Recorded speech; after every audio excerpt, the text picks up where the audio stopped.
Hello दोस्तों, सी language सीखने की सीरीज का आज लेक्चर नंबर 28 है। आज के इस लेक्चर में हम सी लैंग्वेज के सी प्रोग्राम के फ्लो को कंट्रोल करने वाली इंस्ट्रक्शंस के बारे में बात करने वाले हैं, या हम ऐसे भी बोल सकते हैं कि प्रोग्राम में लिखी गई सभी स्टेटमेंट्स या इंस्ट्रक्शंस की एग्जीक्यूशन के फ्लो के बारे में बात करने वाले हैं। आगे बढ़ने से पहले आप हमारे YouTube चैनल गेट रिचर्स कोर्स को सब्सक्राइब करें, हमारी वीडियोस को लाइक करें, अपने दोस्तों के साथ शेयर करें और कमेंट करना मत भूलिएगा। चलो चलते हैं हमारे लेक्चर की ओर।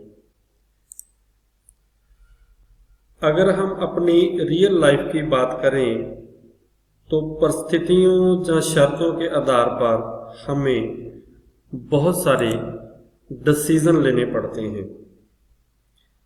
जैसे अगर आज तेज बारिश हुई तो हम पकौड़े खाएंगे, अगर तेज धूप निकली तो आइसक्रीम खाएंगे। अगर 10th में मुझे A ग्रेड मिला तो +1 में मैं मेडिकल स्ट्रीम लूँगा। अगर B ग्रेड मिला तो +1 में नॉन मेडिकल स्ट्रीम लूँगा। अगर C ग्रेड मिला तो कॉमर्स लूँगा। अगर D ग्रेड मिला तो +1 में मैं आर्ट्स रखूँगा। अगर F ग्रेड मिला तो मैं अपने पिताजी के साथ उनके बिजनेस में हाथ बटाऊंगा। ऐसे ही कई बार हमें शर्तों या परिस्थितियों के आधार पर बहुत सी क्रियाएं या काम बार बार रिपीट करने पड़ते हैं। जैसे तब तक हम खाना खाते रहते हैं जब तक हमारा पेट न भर जाए, जहाँ कोई भी चोर किसी घर में तब तक सामान उठाता रहता है जब तक वो सभी मेन सामान उठा न ले, जब तक घर में किसी भी सदस्य के जगने की बन उसके कान में न पड़े। ऐसे ही हमारे पास कई बार बहुत सी ऑप्शंस या विकल्प होते हैं और हमें चॉइस के आधार पर उन विकल्प में से किसी एक विकल्प को चुनना होता है। जैसे घर में किसी बिजली के स्विच बोर्ड में से सिर्फ उसी स्विच को ऑन करना होता है जिस भी इक्विपमेंट या अप्लायंस को हम चलाना चाहते हैं। या घर के जिस सदस्य को अपनी कोई ड्रेस चाहिए तो उसकी ही अलमीरा, सूटकेस या वार्डरोब को हम खोलते हैं। ऐसे ही हमें अपनी रियल लाइफ में कई बार किसी एक काम को करते हुए उसे बीच में बंद करना पड़ सकता है, या किसी एक काम के चलते हुए उसे छोड़कर किसी और काम को शुरू करना पड़ता है। ऐसे ही बिल्कुल सेम हमारे सी प्रोग्राम में भी हमें करना पड़ता है। जैसे कई बार हमें बिल्कुल अपने प्रोग्राम के फ्लो को बिल्कुल सीधा चलाना होता है, एक सीक्वेंस में चलाना होता है जिस सीक्वेंस में उसकी स्टेटमेंट्स लिखी जाती हैं। जैसे जहाँ पर स्टेटमेंट 1 लिखी गई है वो चलेगी, फिर उसके बाद स्टेटमेंट 2 चलेगी, फिर उसके बाद स्टेटमेंट 3 चलेगी, फिर स्टेटमेंट 4 चलेगी, फिर 5 चलेगी, 6 चलेगी, ऐसे ही 7th चलती हुई प्रोग्राम की एंड वाली स्टेटमेंट चलेगी। मीन्स प्रोग्राम में जितनी भी स्टेटमेंट्स लिखी हैं वो उसी क्रम या ऑर्डर में टॉप टू बॉटम एग्जीक्यूट होगी 1 by 1 जिस ऑर्डर में उन्हें लिखा गया हो। कई बार हमें क्या करना पड़ता है कि प्रोग्राम में लिखी गई स्टेटमेंट्स में से कुछ स्टेटमेंट्स को किसी शर्तों के आधार पर एग्जीक्यूट करवाना पड़ सकता है, कुछ स्टेटमेंट्स को स्किप करना पड़ सकता है। मान लो हमें इस प्रोग्राम में स्टेटमेंट 1 को चलाना है, 2 और 3 को स्किप करना है। उसके बाद हमने स्टेटमेंट 4 को एग्जीक्यूट करवाना है। फिर हमारे पास स्टेटमेंट 5 और 6 का एक ब्लॉक है और स्टेटमेंट 7 और 8 का एक ब्लॉक है।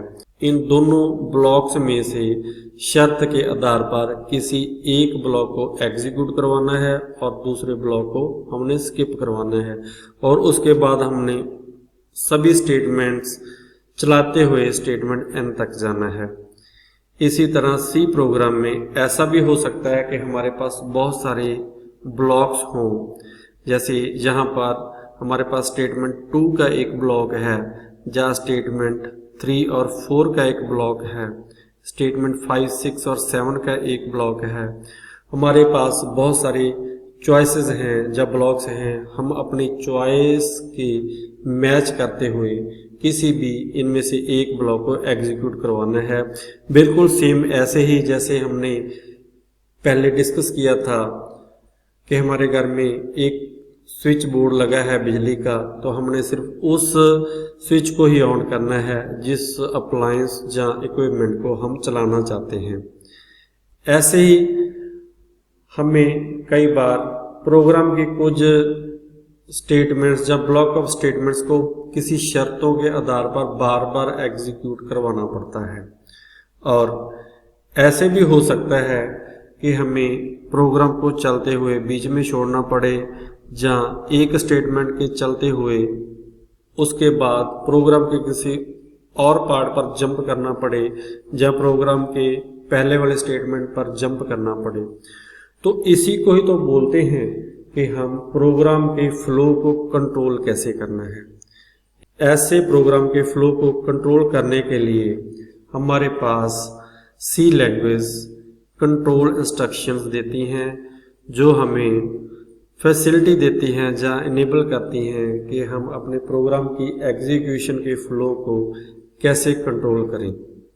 तो सी लैंग्वेज हमें कौन कौन सी कंट्रोल इंस्ट्रक्शन देती हैं प्रोग्राम के फ्लो को कंट्रोल करने के लिए। तो सबसे पहले हमारे पास आती है सीक्वेंस कंट्रोल इंस्ट्रक्शंस।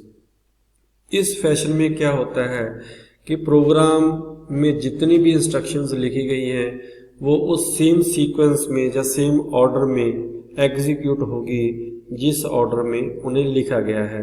जैसे आज तक हम सभी प्रोग्राम जितने भी किए हैं वो इसी सीक्वेंस कंट्रोल इंस्ट्रक्शन के फैशन में किए हैं, क्योंकि जितनी भी इंस्ट्रक्शंस लिखी गई थी वो उस सीक्वेंस में 1 by 1 top to bottom execute होती थी।